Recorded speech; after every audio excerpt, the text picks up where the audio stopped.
So anyways, we talking about Christmas, talking about the holidays. It just came out a few days ago.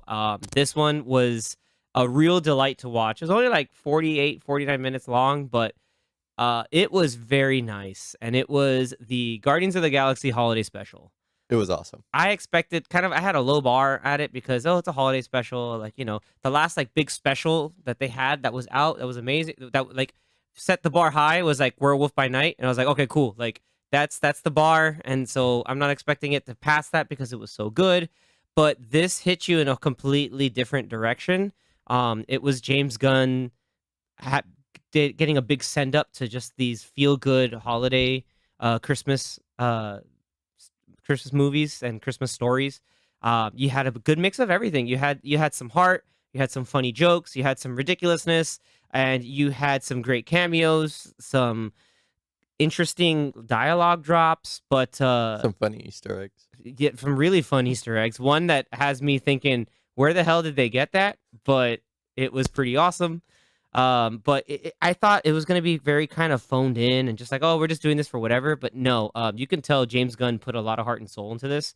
And even from just decking out the entire set of what is supposed to be nowhere into making it very Christmas themed with trees and lights and other ornaments, to the fun idea of like how like Kraglin of all people is giving exposition because he has the furthest history with Peter Quill. And then you get this whole story of how Peter really enjoys Christmas, and that gives the whole push for Mantis and Drax to get him the best Christmas gift ever. And I thought it was going to be like, oh, cool, like it's just, Kevin Bacon playing somebody. No, it's Kevin Bacon as Kevin Bacon. And that's wonderful. It's just wild hilarity ensues, and I love the band that was there. I think they're the 97s. They're great. Yeah. We only got these instruments like a few days ago. The whole point is Star-Lord just like, there's no way you just learned these. Like this is a lie. It's just so like, and then like their song is like this ridiculous like misunderstanding of Christmas. How like if you're bad, Santa's gonna hit you with a flamethrower, and like you better leave delicious desserts or else. Like it was a funny song. It was really fun, and it's like the opening credits, and we have like a young adult Groot just jamming. I'm like, he looked more practical than ever, or the CG was actually really good. I think I read somewhere from James Gunn, he's been tweeting a lot on it. It was practical. Nice. Yeah. Sorry, it was CGI. It was all really. CGI. He looks so good though. Like the little post credit scene was great. Yeah. There's a comment on Twitter. Someone's like, some high school football team needs to draft Groot. Needs to draft Groot. He's just because he's already like 19, 20. Because when he was in in Endgame, he was like late teen, like angsty teens. Yeah, they're like 15, 14. Yeah, 15. Or maybe he grew 5 years older after that. But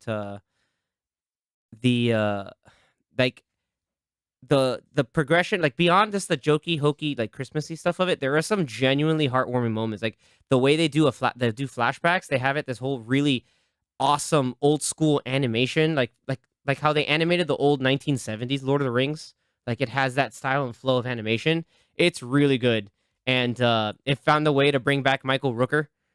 So minor spoilers. It's like them looking back to how like Peter as a kid celebrated Christmas, and then Yondu is all like, get this sentiment out of here. And I always loved how Michael Rooker as Yondu would say the word sentiment. It's just like, you don't fill your head with sentiment. Like it's it just hits the point home that he's just trying to be this stone cold badass, but he has a heart of gold. And it's a great he's Mary Poppins.